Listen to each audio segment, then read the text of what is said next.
Շարունակում հանրային հեռուստաընկերության եթերում գտնված երազն է։ Այսօր ձեզ ենք ներկայացնելու երկու ճանաչված ու հետաքրքիր դերասանների, որոնք արդեն 3 տասնամյակից ավելի քայլում են նույն ճանապարհով ձեռք ձեռքի։ Իմ այսօրվա հյուրերն են Հայաստանի Հանրապետության վաստակավոր արտիստ Արմեն Մարությանը եւ վաստակավոր արտիստուհի Ալլա Վարդանյանը։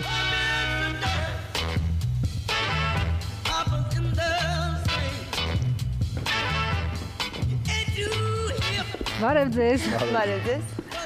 Համեցեք, ինչպես եք։ Շնորհակալություն։ Համեցեք։ Շատ ուրախ եմ ձեզ տեսնել այստեղ։ Եվ մինչև այն ամենին անցնելը, թե ինչպես կարելի էր հանդիպել, գտնել միմյանց եւ շարունակել նույն ճանապարհով, կուզեմ սկսենք ամենասկզբից։ Մանկությունից նախ, պարոն Մարության, որտեղ է անցել ձեր մանկությունը եւ ինչպես կարողացավ թատերական կրթությունը հաղթել գյուղատնտեսական կրթությանը։ Դա հայտնի պատմություն է, հայրս շատ էր ուզում, որ ես գյուղատնտեսական ինստիտուտ ընդունվեի։ Այն ժամանակ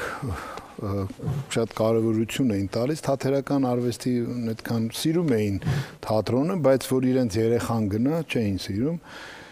Ես շատ շուտ եմ ավարտել դպրոցը 16 տարեկան հասակում, դա էլ իր պատմությունն ունի, երբ փոքր երեխա էի,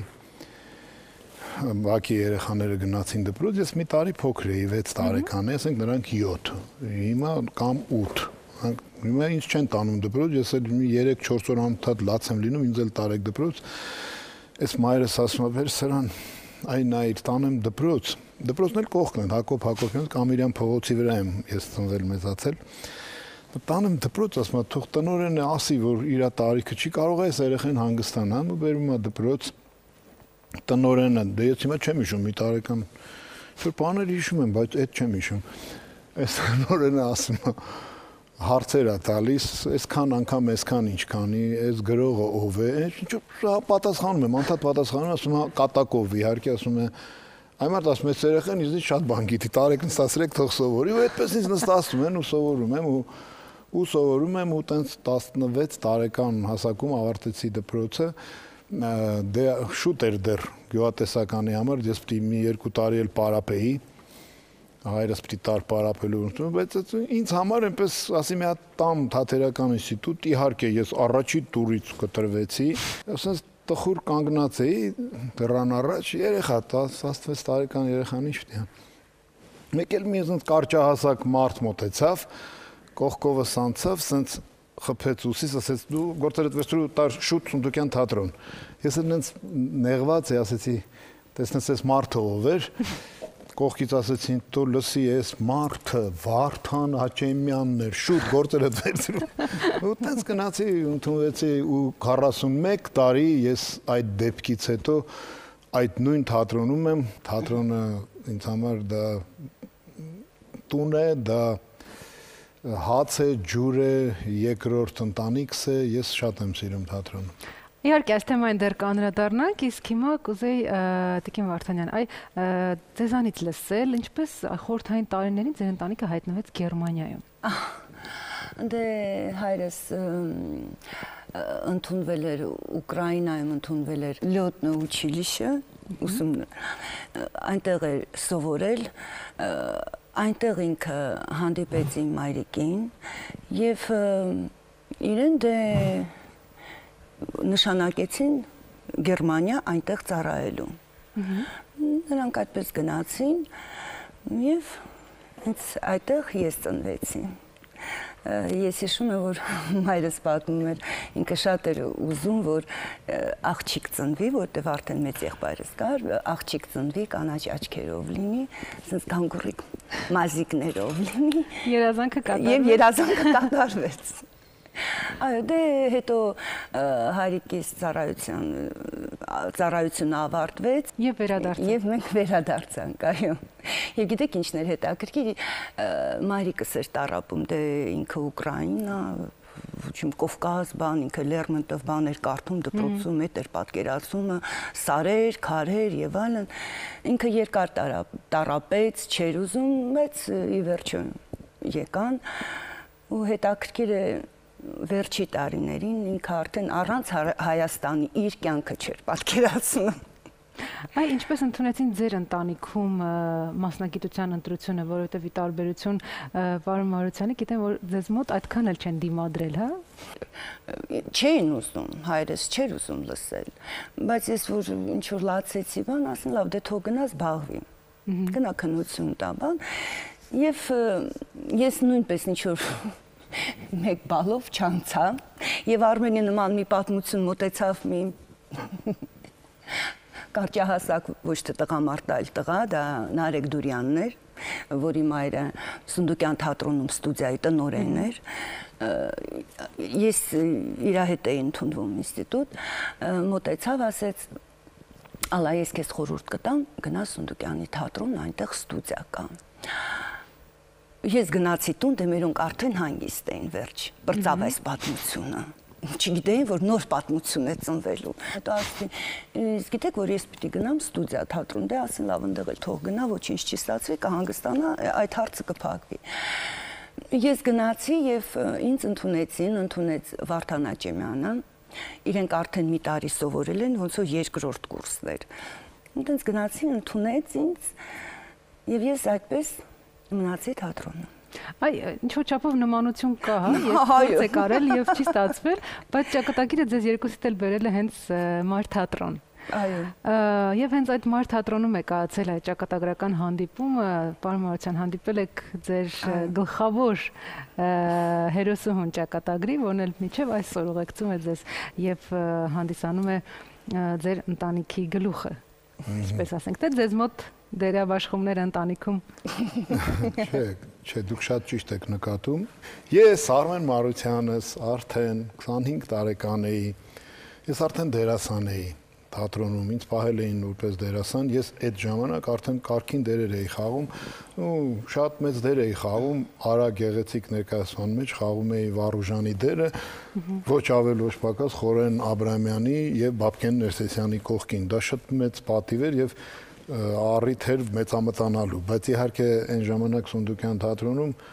շատ խիստ էր այդ կարգի բաները չէին թողնի մեծամտանած, քեզ պիտի խելոք պահեիր։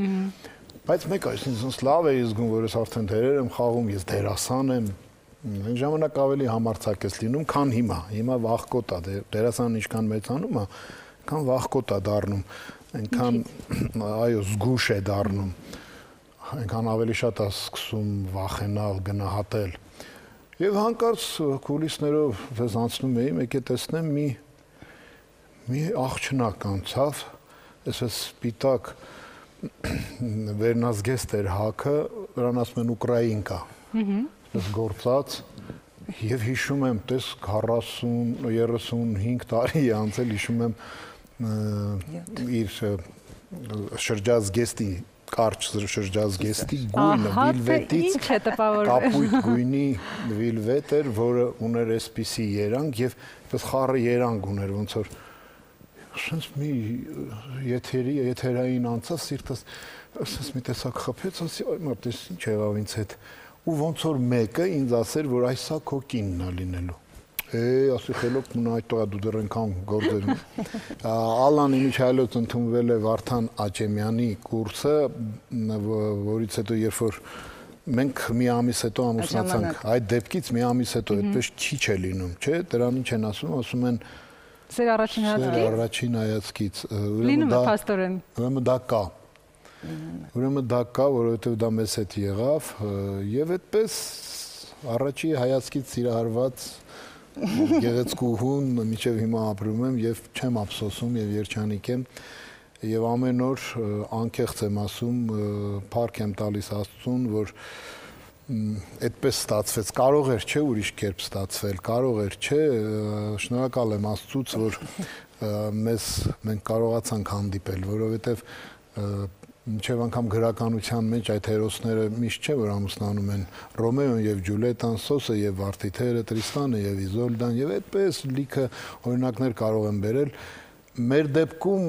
մեր բախտը բերեց եւ այսպես ամուսնացանք։ Եվ որովհետև ամուսնացանք, մենք ունեցանք մեր առաջի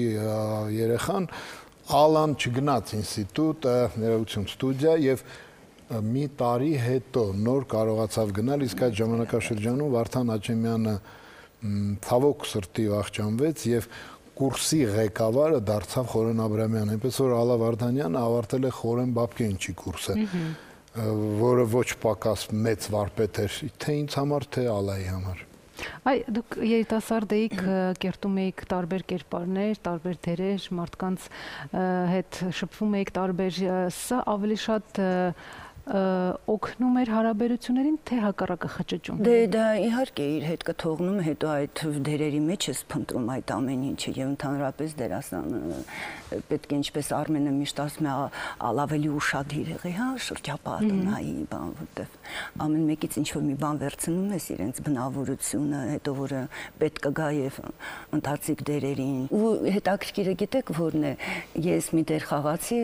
լքված կին էի, ամուսինը գնում է, դե աղջիկներս արդեն մեծացան, դե երբ որ փոքրիկ էին նայում են ինչ որ դերեր այդքան չէր տպավորում, չնայած հիշում են, բայց ինչ որ բան չէին արտահայտվում։ Իսկ այս անգամ աղջիկս արտահայտվեց, մամ ասում է, հետաքրքիր է, ասում է, ոնց որ պապան քեզ սիրում է, այնց շրջապատը քեզ, դու ոնց կարողացար զգալ այդ լքված կնոջ տեսակը, հա, ոնց կարողացար դա վերապրել, չէ՞ որ դա ինչ որ դժվար է, չէ՞։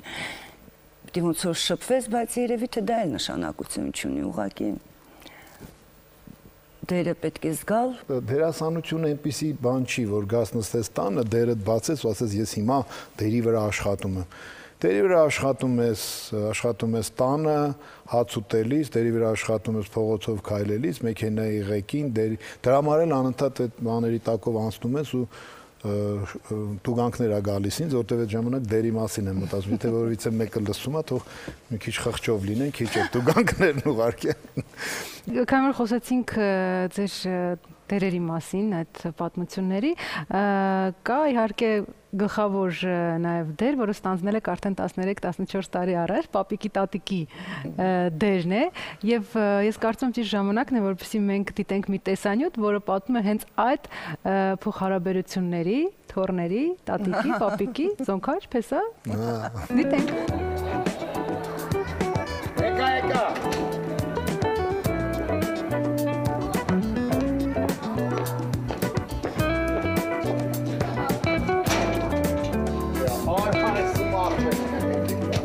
Վերջ հանգստին ու լռությանը, դերասաններ Արմեն Մարությանն ու Ալա Վարդանյանը շտապում են ստանձնել իրենց համար ամենահաճելի դերը։ Արդեն 13 տարի է տատ ու պապ են, 4 թոռ ունեն, բայց դեռ ոչ մի անգամ տատիկ կամ պապիկ դիմելաձևը չեն լսել։ Թոռնիկները նրանց դիմում են միայն անուններով։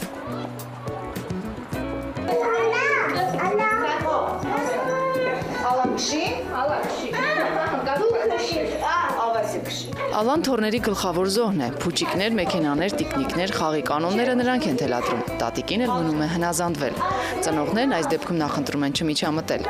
Արմեն Ալա դուետը շարունակվում է նաև թոռների մեջ։ Սկզբում ծնվեց Ալան, մեծ փեսայից էլ հետ չմնաց կրտսերը։ Ինքն էլ իր որդուն տվեց պապիկի անունը։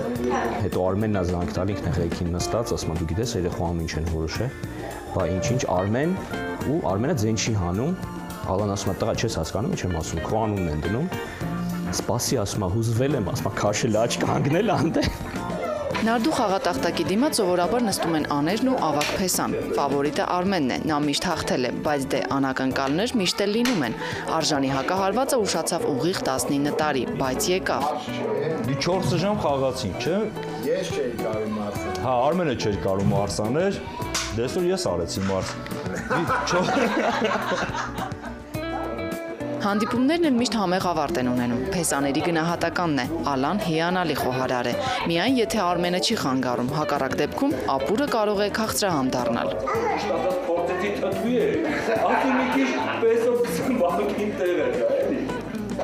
Մեկ նրանց գալն է երջանկություն, մեկ էլ գնալը կատակում է Ալան։ Բաժանումից մինչև հաջորդ հանդիպումն էլ մի քանի ժամ է, հոգնածությունը ամենաշատը 2 ժամից վերածվում է կարոտի, այդ մի քանի ժամն էլ չի լռում հեռախոսը։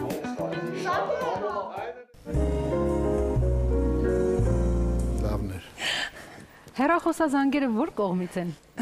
Ուրեմն Ալլա Վարդանյանը Երևան քաղաքում, ընդհանրապես Հայաստանում շատ քիչ հարազատներ ունի հիմա, որովհետև եղբայրները Մոսկվայում են, քույրը Օդեսայում է, ընկերուհիների մեծ մասը Միացյալ Նահանգներում են եւ ինձ թվում է մեր տանը մի 5-6 հոգի մարդ է ապրում, անընդհատ ինքը որ խոսում է։ Ունակ ես ընկերուհի ունեմ, որը Նյու Յորքում է, մենք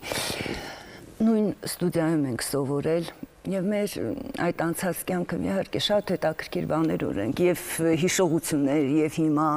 առանց դրա երևի թե դժվար կլիներ։ Ես ունեմ գալիս ու տեսնում եմ որ Ալան չի խոսում, ասում ես ինչա մառան տանը չի աշխատանքի։ Այ ձեր աղջիկները թերև դերասաններ չեն, բայց ընտրել են բեմի մասնագիտությունը, երաժիշտներ են։ Այ ինչքանով եք կարողացել ազդեցություն ունենալ նրանց մասնագիտության ընտրության հարցում։ Դե երևի թե մի քիչ այդ ազդեցությունը ես եմ ունեցել։ Չգիտեմ իրանք կհամաձայնեն թե ոչ, բայց դա այդպես է, որտեվ ես ինքս երբ որ իմ մայրիկը ինձ տարավ երաժշտական դպրոց, ես չուզեցի հաճախել։ Միշտ է լինում, չէ՞, այդպես երեխաների հետ։ Այո, չուզեցի, հետո երբ որ ընդունվեցի թատրոն, այն ծեր դուրս գալիս, որ նստած նվագում է, դա իմ երազանքն է։ Երեխաներս իրենք լսողություն ունեին, այնպես չի, որ իրենք ոչինչ չունեին, ես իրանց ստիպեցի, երկուսն էլ սիրեցին եւ այդպես շարունակեցին։ Եվ ես շատ գոհ ու երջանիկ,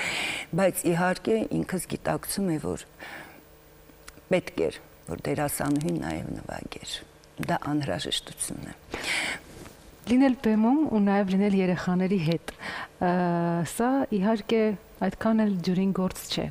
բայց դա ձեզ հաջողվում էր անել։ Ավանդական տարբերակով եք անում, որ դերասանների երեխաները պետք է մեծանան կուլիսներում, թե՞։ Ոչ, գիտեք, մեծս հա, մեծ աղջիկս համարյա կուլիսներում է մեծացել։ Դե դա գիտեք ինչից էր գալիս, դե իհարկե մայրս էր ինձ շատ օգնում, շատ էր օգնում։ Հետո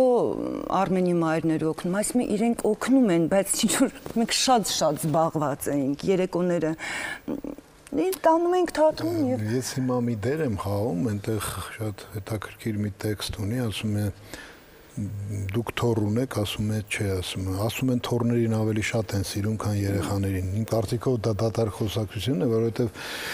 երիտասարդ ժամանակ աշխարհը ընկալելու համար ժամանակը չի բավականացնում եւ դու չես կարողանում քո երեխաներով շատ զբաղվել։ Հետո այդ ժամանակը փոքրանում է ու դու կարողանում ես քո շատ ժամանակը տրամադրել թոռներին։ Ասում եմ, երբ թոռ ունենաք, ինձ կհասկանաք։ Դրա համար ես միշտ դա ասում եմ, որ դա նշանակություն չունի, երեխանն էլ է շատ քաղցր։ Ուղղակի որ դու երիտասարդ ես, աշխարհը ավելի շատ ես ուզում ընկալել, երևի դա էր պատճառը։ Հիմա որ ժամանակ ենք գտնում, մենք անընդհատ ուզում ենք այդ թոռներով զբաղվենք, որովհետև հետո մի բան էլ ասեմ անկեղծ, թող ոչ ոք չկարծի, ինձ գժվում ենք այդ թոռներով զբաղվելու, կարող է իրանց թոռներին անընդհատ բերեն։ Չափ ունի դա, գալիս է մի պահ, ասում ես, լավ, թող այս թոռներին վերցնեն տանեն, դու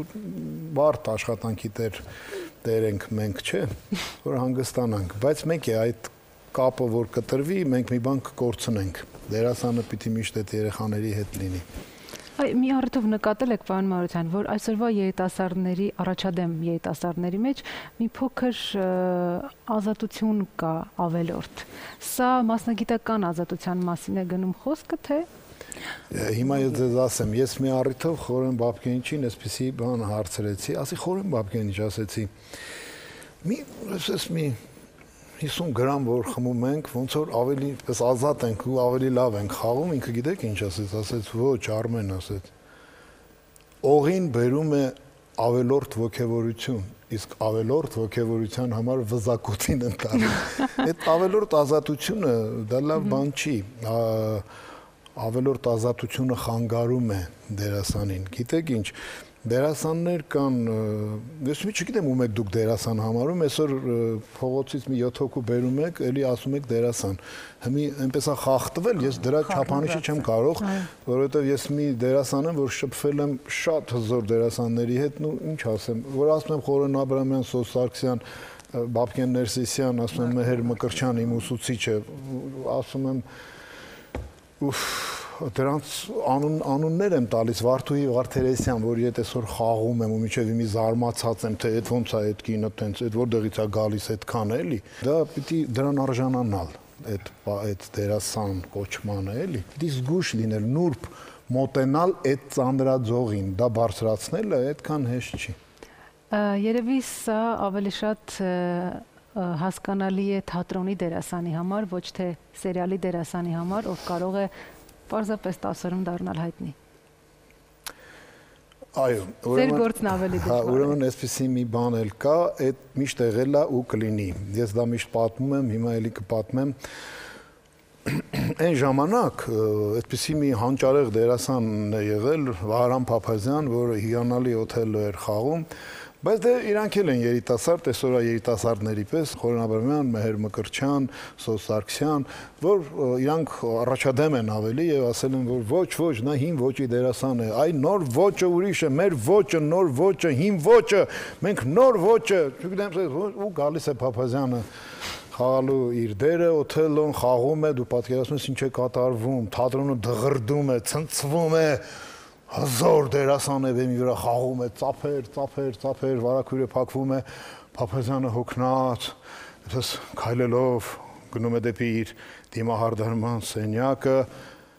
տղաները Խորեն Աբրամյան, Մեհեր Մկրտչյան, Սոս Սարգսյան, պես խելոք պատի տակ կանգնած, Մեհեր Մկրտչյանը իրեն չի կորցնում, ասում է վարպետ, բանը, սրանք ինչ են հիմար խոսում, ինչ հին ոչ, ինչ նոր ոչ, հենա մեր պես խաղում էիք էլի։ Ուրեմն կգա մի ժամանակ, որ այդ նույն սերիալի դերասանները կհասկանան, որ այդպես է պետք խաղալ, որ պետք է մինչև վերջ տրվել, մինչև վերջ խաղալ։ Եթե մի կողմ թողնենք սերիալները,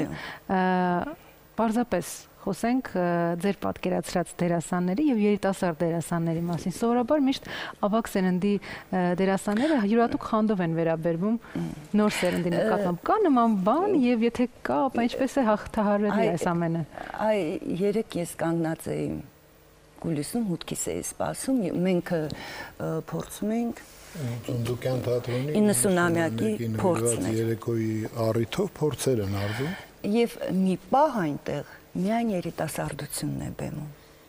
Ես չգիտեմ, գուցե եւ հա ինչ-որ sense, ինչ չգիտեմ լինել, բայց ես sense կանգնեցի, նենց դուրս եկավ, նենց շփտացի, հուզվեցի, ասի, երևի սա է թատրոնն, այս երիտասարդներ, այս շունչը։ Ծնդուկյան թատրոնը ունի շատ առողջ երիտասարդություն, շատ առողջ, լավ երիտասարդություն, շնորհալի երիտասարդություն, որովհետև իրենք շատ լավ դպրոց են անցել։ Մեծ մասը անցել է Թատերական ինստիտուտի կրթությամբ եւ արդեն 4-5 տարի է թատրոնում են, գիտեք ինչ, թատրոնում միանգամից դեր խաղալը շատ դժվար է։ Ասում է պիտի մի 2 տարի լավ, շատ չասեմ նիզակ բռնես, որ տեսնես այդ բեմն ինչա, ոնց է, որ հետո կարողանաս խոսել։ Ես ուղղակի ճիշտ հասկացեք, խոսում եմ լավ պրոֆեսիոնալ լինելու մասին։ Ես ուզում եմ, որ ճիշտ զարգանա, ճիշտ առաջ գնա։ Իսկ ինչ տարբերություն եք տեսնում ձեր ժամանակի երիտասարդի եւ այժմյան երիտասարդ դերասանի միջև։ Ես տեսնում եմ մի շատ կարևոր բան։ Մի բանը լավացել է, ինչ որ առումով, մի բանը վատացել է, այդ ազատությունը, որ կա, դա շատ լավ է, բայց որ դա շատ է, արդեն վատ է, մի քիչ պիտի ամոթխած ու հեզ լինել, դա շատ կարևոր է։ Բազմաթիվ դերեր եք կերտել, այնց հետաքրքրում է, կա դեռևս մի կերպար, որը դեռ ձեր երազանքների մեջ եւ դուք երազում եք այն կերտել։ Ունեք Տիկին Վարդանյան։ Դե իհարկե կունենամ, գիտեք, ընդհանրապես շատ հետա ես շատ ռոմանտիկ եմ, ես սիրում եմ երազել, բայց երբեք չեմ տարօրինակ կհնչի, դերասանուհին է ասում, որ տեսակ կանացի դերերը համաշխարհային դրամատուրգիայում հզոր դերերը այդքան շատ չեն, ասած Ֆիլիպովնա, Ջեյն, Գրուշենկա, այդպես երևի մի 10 դեր կարող ես ասել, որոնցից մեկը քեզ բախտ է վիճակվել խաղալ, մնացել է մյուս մեկը։ Ասում ինչ է երազում են արդեն լավ, ձեր դեպքում Ես ժամանակ չունեմ հիմա դրա մասին մտածելու, գիտեք ինչ, իմս մի քիչ ուրիշ է։ Ես վերջերս խաղացի իրար հետևից խաղացի 2-3 տարվա մեջ ես խաղացի Ազդակ, Բերտոլ Բրեխտ, Կովկասի կավճեշրջան, հետո խաղացի Վալեխոյի Գոյա, վերջերս խաղացի Ջոն Արքա։ Դրանք շատ բար դերեր են եւ ես հիշում եմ իմ վարպետին, որ ասում էին մեր մուշեղիչ Օթելլո պիտի խաղա։ Մի րոպե, ինչ ես ասում։ Սպասի, ես այդ Օթելլոն ո՞նց եմ խաղալու։ Մի րոպե սպասի, այդ ես կարող եմ խաղալ, սպասեք հլը։ Այսինքն մեծերից եմ տեսել, որ այդտենց ինչ տան ասեմ խաղալ չեմ կարող, որտեղ շատ միջև մոտենում ես այդ դերին։ Շատ դժվար է, էլի, այտենց հեշտ չի։ Օրինակ ինձ զանգեցի, զանգահարեցին, ասին այս պիեսն է սկսում, չգիտեմ, այս դերը կխաղան։ Ու առաջի հարցը, բայց ես կկարողանամ խաղալ։ Այնտեղից ռեժիսորան սալիտ ինչերս։ Դա այնքան հեշտ չէ, այո, շատ բարդ է անդադ մտածում, բայց կկարողանաս արդյոք դա անել, կկարողանաս։ Ո՞րն է այն երազանքը, որը դեռ չի կատարվել ձեզ մոտ։ Դա Ժանուժեն Դու ինչ է երազանքները կատարվել։ Բաներ ես երազում կատարվում, ասում ես թող երազեմ, էլի որ կատարվի։ Այդ ինչը չի կատարվել։ Դե ասա, առիթը եկել է։ Օրինակ անդադ ասում ես երնեք մի հատ գնայի Մոսկվա ախպերներից։ Դա ցավոտ կողմն է դա։ Ես ինքնաթիռից վախենում եմ ընդհանրապես։ Այո։ Գուցե այսպես նստած եւ անմիջապես հայտնվեիր այնտեղ իրենց կողքին։ Իսկ ձեր երազանքները, պարոն Մաթյան։ Իմ երազանքները միշտ համընկնում են իմ կնոջ երազանքներին։ Գիտեք, ես միշտ դրա մասին ինչ եմ մտածում, բա դա երազանք չի, բա ինչ է։ Երբ որ ես երիտասարդ էի, ասում էին Վահրամ Փափազյանի երազանքն է Լոնդոնում Շեքսպիրի թատրոնում խաղալ Օթելլո եւ մեկ ուրիշ Շեքսպիրյան դերասանի երազանքն է եւ Խորեն Աբրամյանի բան եւ անենց ճակատագիրը այնպես պատտվեց, որ այդ մեր 11 հոգուն բախտ վիճակվեց Շեքսպիր խաղալ Շեքսպիրյան թատրոնում, Գլոբուս թատրոնում, Լոնդոնում Ես այտենց երազանք ու այտենց բան չեմ տեսել։ Գուցե նաև չեք էլ հասցրել երազել։ Չեմ էլ հասցրել երազել եւ ապշած էի բոլորս եւ շնորհակալ եմ Աստծուց, որ այդպես լավ գնահատվեց մեր արածը, ճիշտ գնահատեցին եւ շատ ընդունեցին ու հավանեցին եւ մի առիթով այդ պրես կոնֆերանսների ժամանակ ինձ, երբ որ ես ինտերվյու էի տալիս, ես հայերեն էի պարզ ինտերվյու տալիս, իրենք թարգմանում էին, մի հայ երիտասարդ հիանալի թարգմանում էր։ Ինձ ասեցին, բա դուք որտեղից էլի Շեքսպիրը, դուք այդքան խորը որտեղից գիտեք, ես ասեցի, դե գիտեք, ասեցի, մենք հայերս Շեքսպիրյան դերասաններ ենք, Շեքսպիրյան թատրոն ունենք, ասեցի, այնքան, որ մեր ժողովուրդը իրենց երեխաների անունը դնում է Համլետ, Լայարդ, Օթելլո, Դեզդեմոնա, իրանք ասեցին լուրջ եք ասում, ասեցի կարող է դուք անգլիացին եք, ասեցի չէ, կարող է Շեքսպիրն է հայ, ասեցի, որ մենք այդքան շատ ենք սիրում, էլ չեմ ասում, ասեցի, որ մենք այնպեսի Շեքսպիրյան դերասաններ ենք ունեցել, Վահրամ Փափազյան, Խորեն Աբրամյան, Սոս Սարգսյան, Գուրգեն Ջանիբեկյան, Ավետիսյան, Դավիթ Մալյան, ախր Մետաքսյա Սիմոնյան, Վարդուհի Վարդերեսյան, որոնք հզոր Շեքսպիրյան դերասանուհիներ են, եւ իրենք ցած զարմացած լսում էին ու ասում էին լուրջ եք ասում, ասում էին այ այտենց լուրջ ժողովուրդ ենք մենք։ Ես ինչպես հասկացա, ձեր բոլոր երազանքները կատարվել են, հետո են վերածվել երազանքի եւ դիտակցել եք, որ երազանքը կատարվել է։ Երազել ենք, կատարվել են։ Ուրեմն ո՞րն է ձեր գտնված երազը։ Իմ գտնված երազը այս իմ թոռներն են, որը ես որոնց համար խելագարվում եմ, 4 թոռ ունեմ, 4-ն էլ սիրուն, 4-ն էլ աննման, Անժելաս, Ալաս, Նարեկս եւ Արմենս։ Ինձ համար դրա շատ կատարված երազ է եւ պատահական չի, որ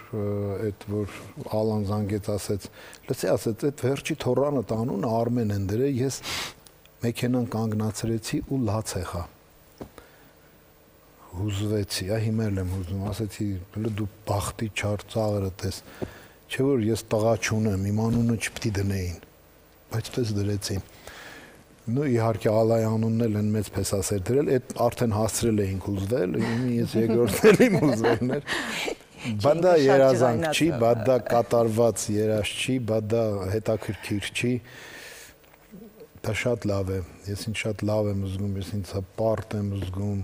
Ես կայացած հզոր թատրոնի դերասան եմ, մի թատրոնի, որտեղ այդպեսակ հզոր դերասաններ են աշխատել ու հիմա էլ աշխատում են իմ ընկերները, իմ բոլոր ընկերները, մեկը մեկից լավ դերասաններ են։